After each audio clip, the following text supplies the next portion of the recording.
How you going, folks? We're going to go through how to use the 2-point perspective tool in Illustrator. So first of all, open up Illustrator, create a new A3 landscape page like that. So A3 landscape, go OK. Now this is your A3 page. Right, so first thing we're going to do is import the image. Now there's two ways you can do this. You can go File, Place, and select the image off your desktop, if that's where it is, like so, or just delete that. Another way you can do it quite quickly is just grab the file and drag it onto the page like that. It does the same thing. Okay, so what we're going to do is we're basically going to trace this image in 2-point perspective. So make it nice and big, and I might align it to the center of the page. So using these tools here. Okay, so because I've got the black arrow selection tool, if I click on it and go Object Lock Section, now that won't move. Actually, before we do that, let's go Unlock again. Let's make the opacity 20% up the top here. 20%, no, 30. Okay, you can see I rehearse this. You know what, let's make it 40. Okay, just enough so I can see the detail. So now I want to go on Object Lock Section. Okay, so now that won't move. Alright, so the tool we want to use here, if I put my cursor over it, it says Perspective Grid Tool. So if I click that, it gives me a 2-point perspective grid, and the important thing is here as well, so I'll drag that down so we can see, because this is an important element to the tool. Now, the perspective grid tool has two settings. If you click and hold, one is the grid tool, so that's for guiding things. The other one is the selection tool. So we want to start with the grid. First thing we want to do is find the horizon line, which is this line here. But as you can see on the image, it's a little bit high for this image. So I'm going to click it and drag it down to where I think the horizon line is, roughly about there. Now, it takes a bit of playing around, but you can use each of these little grey dots to move the perspective around. So you can move that side, and I might bring it up to the top of the roof there, and this one I might bring it out so it matches up nicely there. Okay, now the grid only goes so far, but that can be used to project lines down to the vanishing point anyway, so we don't need to stress about that. One thing I might do is lower this down to the roof line, and I'm going to go ahead and move these around. I have to jog my memory on how to do this. Nope, that's not it there. That one. Okay, yep, we want that roughly where the footpath is. And here we can see that the roof line, the grid is far too shallow. So what I'm going to do is zoom out, and I'm going to drag that right down there so that the grid actually goes along the roof line. Now the vanishing point might be right all the way over there, and I might actually bring that up a little bit. Okay, that's almost there. We might do the other side as well.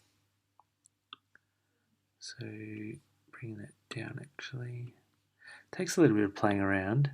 I think the vanishing point is probably roughly there. Okay, you can see there now that the blue line is just about right with that perspective, and the orange side is also following the lines along there. You can see if you zoom in more and more, the grid actually gets deeper and deeper down the image, so that sort of can be helpful as well. Okay, that's basically how you use the grid tool for perspective. Now, once you've got a good line of sight as to where those things are going, one thing we might do is use the pen tool to actually trace some of these features. So if you click the fill to be empty and leave the stroke black, we might actually make this stroke 0.5 because that makes nice lines.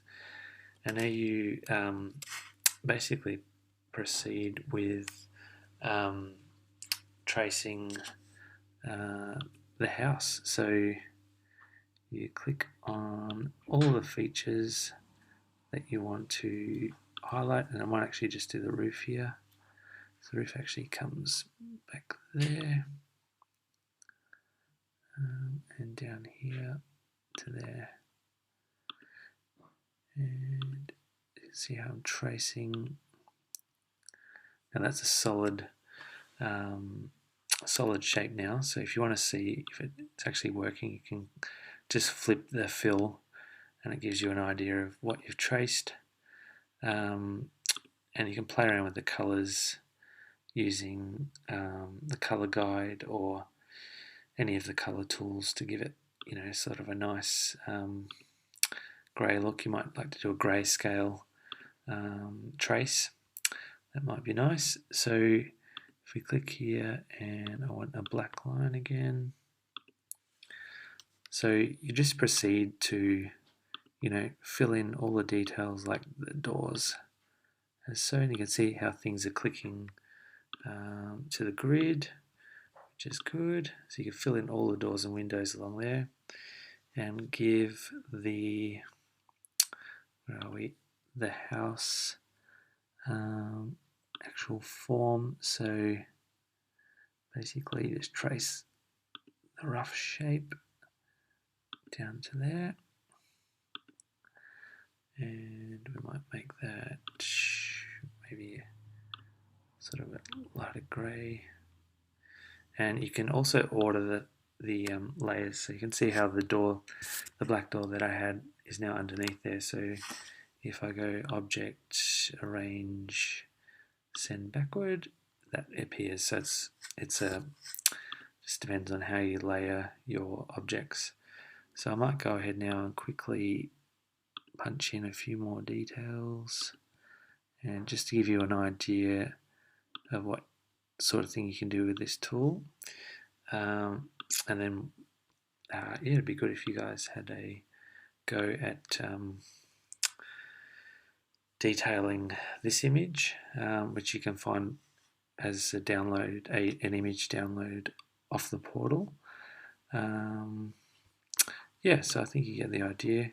You can play around with the opacity as well, so you can keep tracing and then fill it in with some colour later. So adding in the doors. That's a bit of a crooked door, but I think you get the idea. And make that black. Where are we? Okay, so you can see if you went along and filled in all of the windows along there, and any of the other features in this 2 point. Actually, we might just finish this off. Just quickly throw in this object here, there, out to there, good, and do this side. Give this black section here a window, which can be on the perspective angle that we're working on, which is the blue one. You can actually cut a hole in a vector using the Pathfinder tool. So if you go Window, Pathfinder, oh there it is there. If you select both of the objects, if you hit, I think it's that one there, Nope, it's one of these. That one there. So it's called the minus front tool. It'll actually take a hole out of your vector, and so now that black shape has a window cut out of it. Yeah, which is a cool thing, and that's using the Pathfinder tool. Now, once you fill in all of the details on your drawing, you can actually hide the grid tool, and I think if we select window view, hide grids, where is it? Show grid.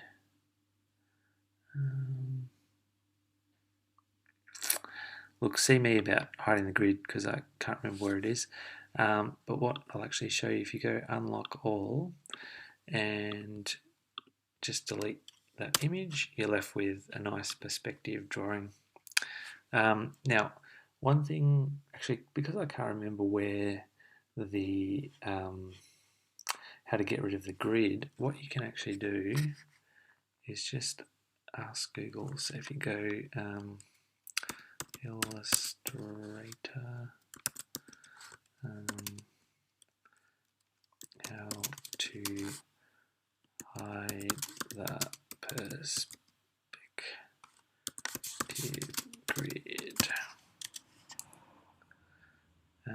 To view, click View Perspective Grid, Show Grid, and then the same keyboard shortcut can be used to hide the visible grid. So Command Shift I on the Mac. Okay, let's try that. Command Shift I. There you go. So that's a pretty easy way to create a perspective drawing using a photo, but also because I couldn't remember how to do something in Illustrator, I just looked it up on Google and it told me quickly. Yeah, so thanks for listening, guys, and happy creating your 2-point perspective using digital technology drawing. Thanks, guys. Bye. I forgot to mention about the perspective grid tool, guys, is if you select the perspective grid tool, this little icon up here, it allows you to focus on different sides of the perspective. So if I wanted to do things on this side of the corner facing the viewer, what I do is select it so it's blue, so it's dealing with the blue section, and if you want to add boxes and things like that, it goes along the grid in following that side of the perspective. And if you want to go down, say, the long side of the house, if you select this part here, where are we? It should be, oh, that's right, you've got to select the perspective tool, so make sure you've got that checked, and then select that side, and then let's make this side yellow. So if I make a box now down this side, it follows that perspective. So that can be an easy way to make shapes on your house by actually creating them on this tool. Yeah, so you get the idea. And this does the bottom section. So let's have a play with that too.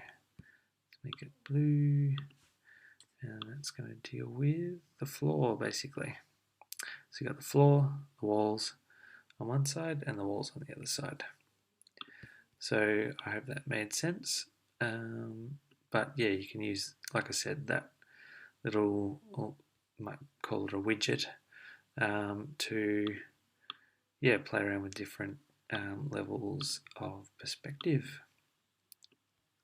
Let's make, oh look, primary colors, how cool, eh?